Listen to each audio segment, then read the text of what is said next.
dio a conocer la inflación del mes pasado, volvió hacia atrás un poco a pesar de los temores que había, 2,8%, 47,3% en los últimos 12 meses, y queremos desmenuzarla, saber qué es lo que hay detrás y qué se puede esperar para de aquí en adelante. María Castiglione Cuta, de CIT Consultores. Hola María, ¿cómo te va? Rodolfo te saluda. Hola Rodolfo, ¿cómo estás? Un gusto. A pesar del cepo, no se disparó. ¿Da tranquilidad o todavía tiene algunos puntos de alerta la inflación en la Argentina?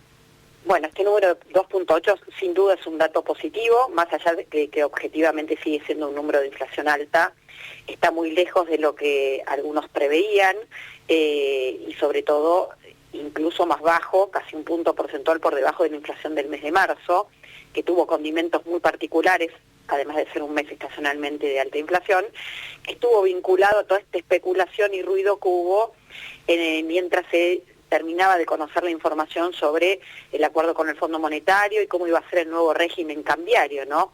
Salimos de un esquema, de un tipo de cambio que se movía en último tiempo al 1% mensual, a un esquema de tipo de cambio flexible que flota entre bandas que son bastante anchas, y el tipo de cambio, lejos de subir, los tipos de cambio financiero bajaron, el tipo de cambio oficial aumentó relativamente poco y con escasa volatilidad. Eso sin duda fue algo muy bueno, y de hecho el número de inflación promedia, un comportamiento que venía con más subas a principios del mes y retrocesos en las 2 últimas semanas, o al menos un freno fuerte en algunos otros rubros. Así que yo te diría que cuando uno los desmenuza semana a semana es un número promedio que fue bueno, pero que además augura un mes de mayo más bajo todavía, o te diría a veces significativamente más bajo, por lo menos por lo que estamos relevando en CIT. ¿Vos creés que va a seguir bajando? Sí, por lo menos no es solo lo que creo, sino lo que nosotros estamos relevando en el reglamento que hacemos de inflación para el Gran Buenos Aires, pero que es en general parecido en todo el país, que lo bajamos todos los días, lo vamos siguiendo. Te aclaro, nosotros nos había dado 2,7% en el mes de abril, o sea que estuvo prácticamente el mismo nivel. ¿Y los alimentos cómo te dieron en ese mismo periodo? En abril aumentaron abajo del 3%, en torno al un poquito por arriba del número general, pero no tan disparados. En el caso de abril fue prácticamente igual, en marzo sí habían sido más fuertes, había aumentado arriba del 5%, tuvo particularidades el mes de marzo, como te decía antes. Se combinaron, por un lado, todavía un aumento de la carne, que fue más, en promedio arriba del 5%, que eso también ocurrió en abril. En abril fue más carne de pollo y de cerdo que vacuna, y antes había sido la vacuna, pero también habían aumentado los aceites, etcétera, y las verduras y frutas habían aumentado muy fuerte en el mes de marzo, con las lluvias y las inundaciones, y eso empezó a bajar ya en abril. De hecho cerraron con un promedio negativo, o sea, una caída, y sigue dándose esta situación en el mes de mayo, donde además estamos viendo un freno muy grande en todo lo que es el rubro de alimentos, pero en la mayoría de los rubros también lo estamos viendo, ¿no? Bajaron los combustibles 5%, esto también es un dato importante. Los servicios están aumentando, pero en torno al 2% o incluso bajo el 2%. Las prepagas, que habían anunciado aumentos más grandes, retrocedieron, acotaron la suba, y así empezamos a relevar el grueso de los rubros. Así que la verdad es que es un balance positivo, dado el contexto, como te decía recién, de todo lo que había de incertidumbre, de volatilidad, y la costumbre habitual de los argentinos de que cuando suben los tipos de cambio, en este caso había pasado con los tipos de cambio financieros, que casi tocaron 1.400 pesos, la reacción habitual, histórica y fundamentada de los argentinos era: sube el dólar, es que hay un problema, voy a subir los precios.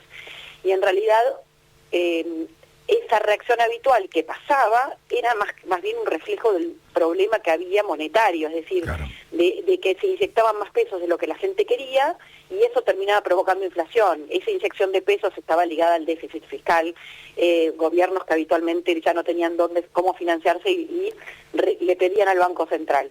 Eso no está ocurriendo, pero como la historia lo avalaba y lo que había sido la norma prácticamente desde la existencia del Banco Central en 1935 hasta ahora, sacando la convertibilidad ese periodo, el resto había sido prácticamente la regla, la reacción normal de todos era la misma, ¿no? Pero esto no se convalidó y finalmente ahí estamos viendo como era algo que no había pasado nunca, precios que están retrocediendo e incluso a veces directamente, a veces indirectamente con descuentos, con promociones, 3x2, 4x3. ¿Eso tiene que ver con la falta de consumo? María, digo, subí lo que quieras, si no hay nadie que te compre, ¿en algún momento vas a tener que bajar? Sí, no es falta de consumo porque cuando uno mira los números agregados, eso podés verlo en algunos rubros de consumo masivo, por ejemplo, pero no en el agregado de rubros de consumo. De hecho, las motos están vendiéndose, están en récord, los autos están también aumentando las ventas de autos, el patentamiento, la venta de autos usados también, en muchos productos durables están aumentando de la mano del crédito, que volvió a aparecer, el crédito al sector privado, y lo mismo está pasando incluso con la compraventa de las escrituras, la compraventa de inmuebles, con el surgimiento del crédito hipotecario. Así que lo que pasa es que lo que está cambiando es la estructura de consumo, a qué destinamos nuestros ingresos, y por eso hay algunos ganadores y perdedores, ¿no? El consumo masivo también había tenido como un nivel muy alto, porque sobre todo en el año 2023, también en el 2022, con la inflación creciente, con una brecha cambiaria altísima, o sea, la gente decía, bueno, ¿qué hago con los pesos? Me los quiero sacar de encima. El dólar estaba muy caro porque era al que se podía acceder, era al financiero o al blue, estaba el doble o más en algunos momentos que el oficial, entonces la gente se sacaba los pesos de encima y uno de los destinos era consumir, por ejemplo, productos de almacén. Claro, a ver, lo pongo blanco sobre negro a ver si es correcto. No es que comemos menos y compramos más autos, no. Ahora no copiamos tanto por el miedo que teníamos antes de que iba a subir indefectiblemente el mes que viene. Y compramos lo justo y necesario. Exactamente, es así, okay. Y cuando baja, y además cuando baja la inflación es interesante otra cosa que ocurre, que es algo normal para la mayoría de los países que ya le ganaron en inflación, no para Argentina, empezamos a tener más o menos referencia de lo que valen las cosas, entonces también empezamos a buscar a dónde comprar, ¿no? En algún momento con el tema de precios justos, precios cuidados o incluso la posibilidad de cuotas oficiales, programas oficiales, la gente iba por ahí más al supermercado grande o al mayorista y ahora está volviendo a diversificar también su compra. Entonces es más difícil tener un buen dato de qué está pasando incluso con el consumo masivo. No hay buenos indicadores agregados, hay como pedacitos que uno puede ir armando el rompecabezas de lo que es el consumo, ¿no? Claro. Te hago una consulta, porque en parte de esa canasta, esos 1.000 que tenemos para vivir en el día de una familia normal, esos, si ponemos 1.000, antes una parte pequeña se iba en servicios e impuestos. Hoy, ante esos 1.000, se va una gran parte en servicios y en impuestos. ¿En qué momento eso vuelve a equilibrarse? Porque hay muchas personas que dicen, ok, las cosas salen más o menos igual el mes que viene, pero yo no llego a comprar lo mismo que compraba antes. El sueldo va subiendo mucho más lento que lo que han subido las cosas, por ejemplo, el cimbronazo inflacionario inicial del gobierno. ¿En qué momento vamos a encontrar un equilibrio? Bueno, yo te digo, tu pregunta, primero hay una respuesta que es heterogénea, porque de hecho los índices de salarios y los indicadores marcan que hay algunos sectores que sí lograron recuperar, no toda la histórica caída, porque esta caída no viene ni siquiera del 2023, lleva mucho más tiempo el deterioro de los salarios o el poder de compra de los argentinos, y es la contracara o la consecuencia del estancamiento económico. El problema que tiene Argentina es que el PBI no crece desde 2011, viene oscilando en torno a un mismo nivel, claro. Son muchos años ya. Entonces cuando uno lo mira por habitante, de 2011 al 2024, pese a que cayó la tasa de natalidad, el crecimiento de la población se desaceleró, la población creció en torno al 15% en ese periodo, con lo cual los salarios, el PBI por habitante cayó 15% en volumen, o sea, lo que se genera. Esto es la explicación de por qué, más allá de que algunos lograron empatarle, pero otros están mucho peor, en el promedio la gente está teniendo menor poder de compra. Entonces, esa recuperación más grande, o sea, de lo que venimos perdiendo los argentinos, se va a dar solamente si el PBI o la economía empieza a crecer en forma sostenida. Este año va a terminar creciendo, la pregunta es cuánto. Nosotros creemos que va a estar más cerca de 6 que de 5,5, es un número muy alto, muy bueno. Cuando uno lo mira mensualizado, la película es diferente. La economía tocó un piso con una caída muy abrupta en abril y a partir de ahí viene recuperando, pero esto hay que sostenerlo en el tiempo para que realmente se pueda ver mejora sostenida del poder de compra de los ingresos de la gente, ¿no? Que haya mejores salarios, que esos salarios le vayan ganando en inflación.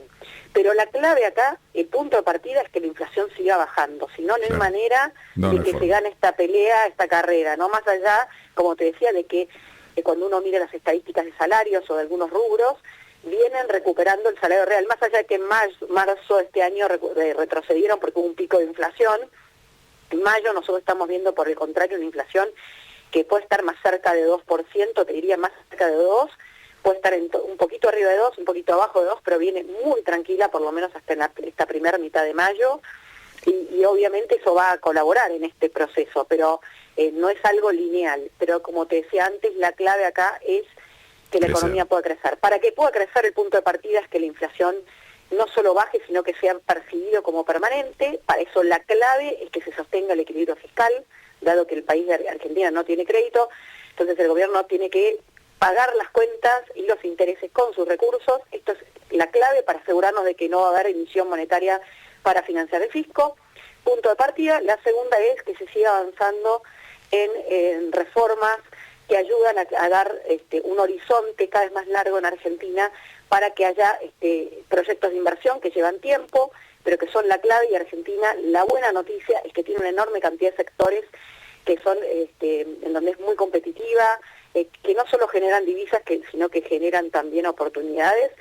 Argentina ahí estuvo cerrada muchos años de la inversión, y bueno, hay oportunidades, y la clave acá es lograr, como te decía, la famosa estabilidad macroeconómica, que lamentablemente solo se logró cuando nos pusimos el corsé de la convertibilidad, que tuvo su parte muy buena, pero muy restrictiva en cuanto a la flexibilidad cambiaria.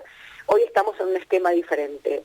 Lo diferencial de todos los procesos de estabilización anteriores que tiene es el que te decía antes. Se arrancó atacando de raíz el problema histórico de Argentina, que es el déficit fiscal. Obviamente eso solo no alcanza, pero es enorme el impacto que esto tiene, y lo vamos a ir viendo a lo largo del tiempo. María, gracias, un beso enorme. Igualmente. María Castiglioni Cuta, economista de CIT Consultores, hablando de lo que nos preocupa.